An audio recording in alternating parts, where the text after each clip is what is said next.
Ninth का Hindi first गद्य से चैप्टर 6 पुनर्मिलन पढ़ाने जा रही हूँ, जो जयशंकर प्रसाद जी का है। इसको पुनर्मिलन कौन लिखा है? पुनर्मिलन जयशंकर प्रसाद जी ने लिखा है। तो आइए हम जयशंकर प्रसाद जी का स्मरणीय तथ्य देखते हैं। जन्म सन 1889 ईस्वी में। जयशंकर प्रसाद का जन्म सन 1889 ईस्वी में हुआ था। जन्म स्थान इनका है वाराणसी, जो उत्तर प्रदेश में है। इनका जन्म स्थान का है वाराणसी। इनके पिता का नाम था बाबू देवी प्रसाद। इनके पिता का नाम है बाबू देवी प्रसाद। भाषा इनका है खड़ी बोली। युग छायावादी युग के प्रवर्तक। ये छायावादी युग के प्रवर्तक हैं। काव्य है इनका कामायनी, आंसू, झरना, लहर। कामायनी, आंसू, झरना और लहर। मृत्यु इनका हुआ था सन 1937 ईस्वी में। इनका मृत्यु कब हुआ था? 1937 ईस्वी में। तो आइए इनके जीवन के बारे में हम आपको संक्षिप्त में बताते हैं कि जयशंकर प्रसाद का जन्म काशी के प्रसिद्ध सुंघनी साहू परिवार में 1889 ईस्वी को हुआ था। कब हुआ था? 1889 ईस्वी को हुआ था। पिता बाबू देवी प्रसाद एवं बड़े भाई की मृत्यु इनके बाल्यकाल में ही हो गया था। जब ये छोटे थे तभी इनके पिता और इनके बड़े भाई की मृत्यु हो गई थी। पिता और बड़े भाई की मृत्यु के कारण इनकी जो शिक्षा दीक्षा की उचित व्यवस्था नहीं हो पाई। इनकी शिक्षा दीक्षा अच्छे से नहीं हो सकी और उसके बाद से परिवार के व्यवसाय का सारा बोझ इन्हीं को उठाना पड़ा। जयशंकर प्रसाद को ही परिवार का सारा बोझ उठाना पड़ा और इन्होंने घर पर ही रहकर अंग्रेजी, हिंदी, बांग्ला एवं संस्कृत भाषा का ज्ञान प्राप्त किया।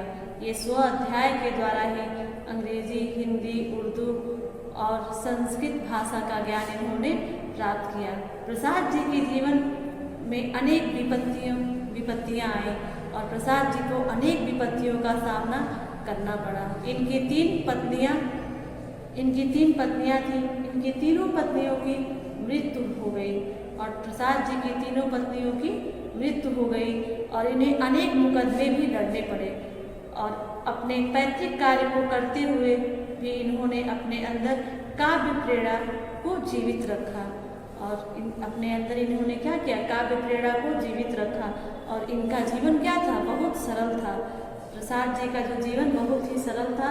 सभा सम्मेलनों की भीड़ से ये दूर रहा करते थे। सभा सम्मेलन का भीड़ इन्हें पसंद नहीं था, इससे ये दूर रहा करते थे। अत्यधिक श्रम एवं जीवन के अंतिम दिनों इन्हें राज्य क्षमा से पीड़ित रहने के कारण पीड़ित रहने के कारण सन 1937 ईस्वी में इनकी मृत्यु हो गई। इस प्रकार हम आपको जयशंकर प्रसाद का जीवन परिचय संक्षिप्त में आपको बताएं। अब हम आपको इनकी जो पुनर्मिलन है उसको मैं आपको किताब से पढ़ाऊंगी।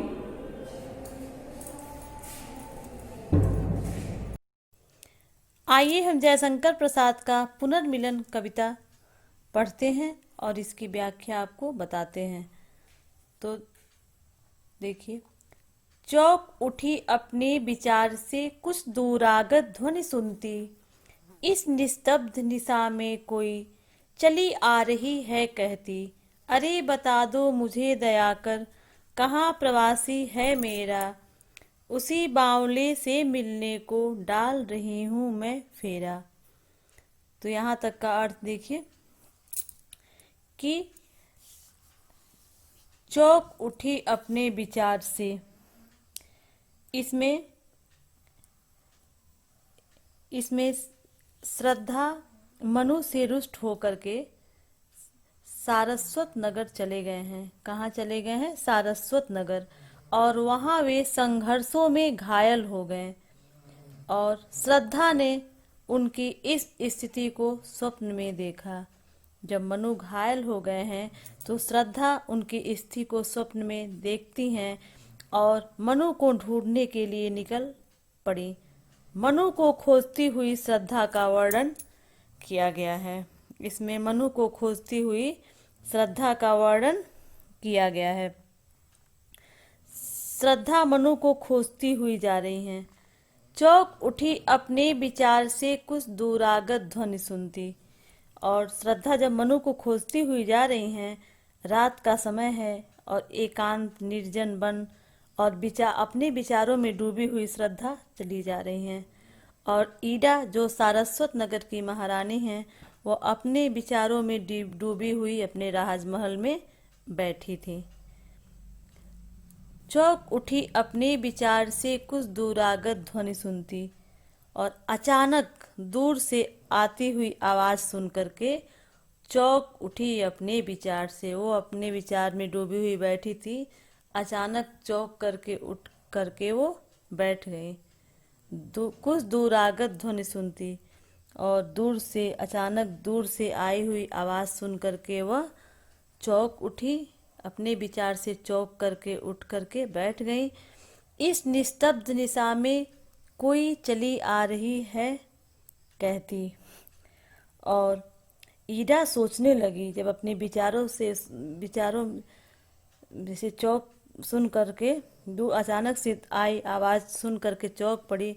ईडा सोचने लगी, इस निस्तब्ध निशा में कोई चली आ रही कहती। और इस शांत, निस्तब्ध मतलब शांत, शब्द विहीन सुनसान रात्रि में इस प्रकार कहती कौन आ रही है। आवाज इस प्रकार थी, कोई भी आके कहती हुई आ रही थी। उसकी आवाज इस प्रकार थी, अरे बता दो मुझे दया कर, कहाँ प्रवासी है मेरा। अरे मुझे कोई दया करके बतला दो कि मेरा प्रवासी जो घर छोड़कर चला गया था, वह प्रीतम कहाँ है। उसी बावले से मिलने को डाल रही हूँ मैं फेरा। और उसी पगले से मतलब बावले मतलब पगले से मिलने के लिए मैं चक्कर काट रही हूँ। इसमें भाषा खड़ी बोली है, रस वियोग श्रृंगार, गुड़ प्रसाद है, अलंकार रूपक अनुप्रास है।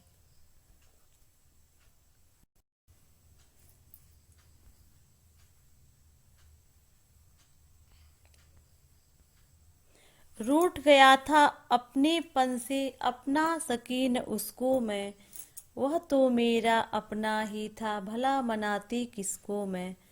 यही भूल अवसूल सदृश्य हो साल रही उर्मे मेरे, कैसे पाऊंगी उसको मैं कोई आकर कह दे रे। यहाँ तक देखिए कि इसमें मनु श्रद्धा से रूठ गए हैं और उन्हें खोजते हुए जब निकल पड़ती हैं तो श्रद्धा मनु के रूठने के विषय में बताती हुई कहती हैं कि वह उनसे क्यों रूठ गए थे। और जब ईडा ने दूर से आती हुई ध्वनि सुनी, आपको पहले बताया गया है कि जब दूर से आती हुई ध्वनि सुनी, यह ध्वनि श्रद्धा की थी और श्रद्धा कह रही थी कि मैं अपने बिछड़े प्रीतम से मिलने के लिए यह फेरा लगा रही हूँ। उसके बाद वो आगे ये कहती हैं कि मेरा मनु मुझसे क्यों रूठ गया था, मानो वह अपने आप से रूठ गया था अपनेपन से, मानो वह अपने आप से ही रूठ गया था। उसे रूठने का कारण यह था कि मैं उसे उस रूप में नहीं अपना सकी जिस रूप में वह चाहता था, और अपना सकी न उसको मैं उसे उस रूप में नहीं अपना सकी जिस रूप में वह चाहता था। वह तो मेरा अपना ही था भला मनाती किसको मैं। और उसके रूठने का कारण यह था कि उसे उस रूप में मैं नहीं अपना सकी जिस रूप में वह चाहता था। वह मुझ पर क्या चाहता था? वह श्रद्धा पर अपना पूर्ण अधिकार चाहता था। मेरे मन में मेरी भावी संतत के प्रति पनपते प्रेम को देख करके, जब वो अपने बच्चे को प्रेम करती थी तो उसको देख करके उसे ऐसा लगा कि जैसे वह उपेक्षित हो रहा है, जैसे उसका अनादर हो रहा है, और इसलिए वह मुझे छोड़ करके चला गया। वह तो मेरा अपना ही था, भला मनाती किसको मैं। वही भूल असूल सदिश हो साल रही उर्मे मेरे, और उससे और मुझमें कोई अंतर तो था ही नहीं।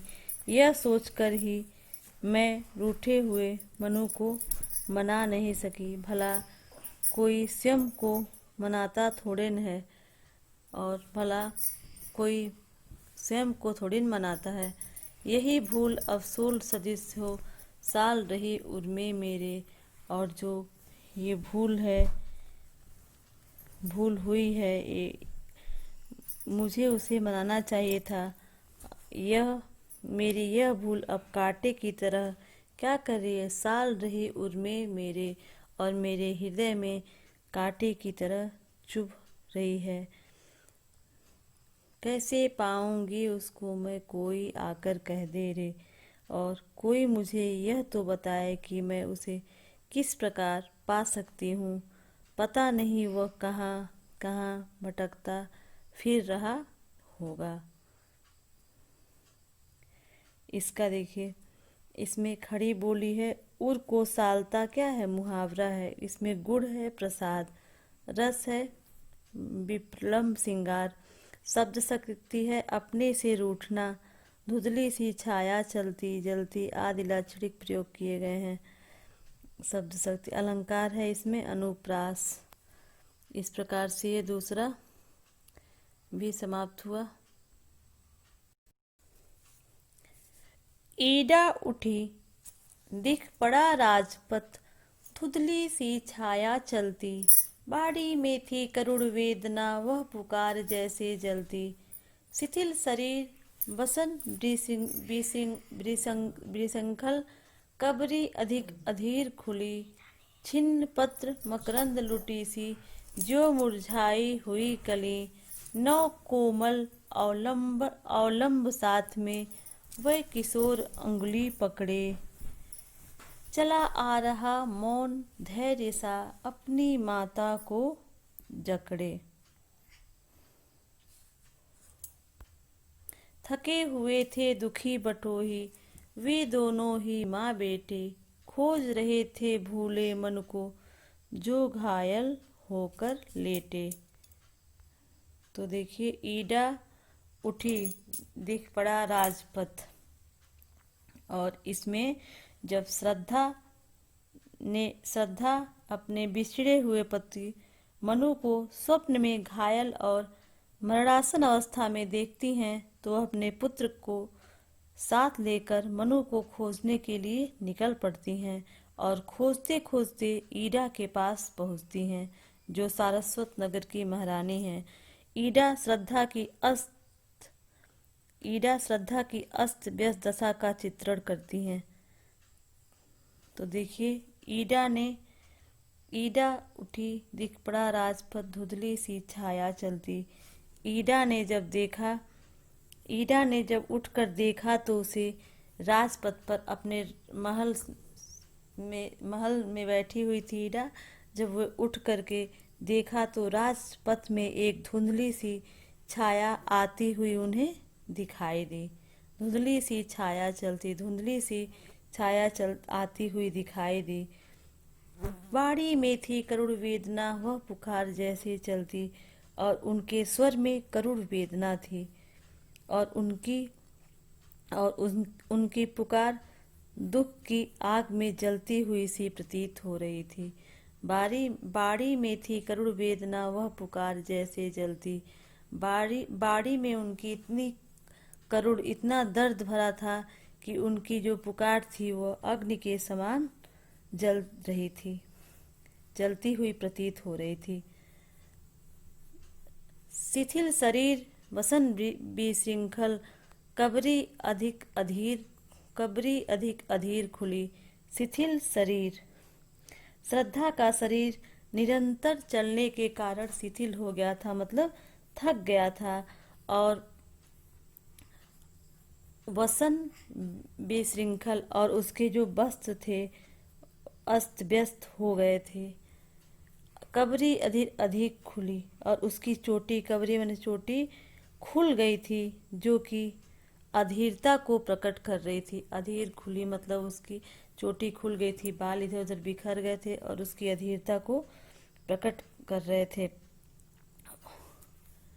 ज्यो छिन्न पत्र मकरंद लुटी सी, ज्यो मुरझाई हुई कली, और वह ऐसी मुरझाई कली के समान मालूम पड़ रही थी जिसकी पंखुड़ियां टूटकर बिखर गई हों। वह ऐसे जैसे कोई ऐसी दिखाई मुरझाई हुई कली के समान दिखाई दे रही थी, जैसे छिन्न पत्र मकरंद लुटी सी, जैसे किसी भी फूल को भौरे उसका सब कुछ जैसे चूस लेते हैं और उसे छोड़ देते हैं, उसी मुरझाई हुई कली के समान वो दिखाई पड़ रही थी। नौ कोमल अवलंब साथ में वह किशोर उंगली पकड़े, और इसके पहले बताए हैं कि पंखुड़ी बिखर गई जिसका पराग लुट गया हो। श्रद्धा की अस्त व्यस्त उसकी मानसिक परेशानी को प्रकट कर रही थी, और ईरा कहती है कि उस स्त्री के साथ एक नवीन किशोर आयु का कोमल और सुंदर सा बालक था। उसके साथ कौन था? एक सुंदर सा बालक था। वह अपनी माता की, वह मतलब किशोर उंगली पकड़े, वह अपनी माता की उंगली को पकड़े हुए था, चला आ रहा मौन धैर्य सा अपनी माता को जकड़े। वह शांत और धैर्य की मूर्ति के समान, वह अपनी माँ का एकमात्र आधार था, और अपनी माँ को कसकर पकड़े हुए धीरे धीरे से चल रहा था। थके हुए थे दुखी बटोही वे दोनों ही माँ बेटे, और वे दोनों पथिक जो माँ और बेटे थे। दुखी बटोही मतलब जो दुखी बटोही दो थे पथिक, वो दोनों माँ बेटे थे। अत्यंत थके हुए थे दुखी बटोही वे दोनों ही माँ बेटे, वे दोनों ही माँ बेटे जो बहुत ही थके हुए थे। खोज रहे थे भूले मन को जो घायल होकर लेटे, और थके हुए दुखी लग रहे थे, और वे दोनों उस भूले हुए मनु की खोज कर रहे थे जो घायल होकर के लेटे हुए थे। जो इस प्रकार से इसका काव्यगत सौंदर्य इस प्रकार होगा कि मनु की खोज में श्रद्धा की इसमें अस्त व्यस्त दशा का करुण चित्रण किया गया है। और दूसरा होगा इसमें पुत्र मानव को माँ श्रद्धा का एकमात्र सहारा बताया गया है। मनु के पुत्र का नाम मानव था, क्योंकि पति के बिछुड़ने पर पुत्र ही स्त्री का अवलंबन कहा जाता है, मतलब सहारा। इसमें भाषा है साहित्यिक खड़ी बोली, रस है श्रृंगार और करुण रस है, शब्द शक्ति लक्षणा, गुण माधुर्य है, अलंकार उपमा। इस प्रकार से आपका ये तीसरा भी समाप्त हुआ।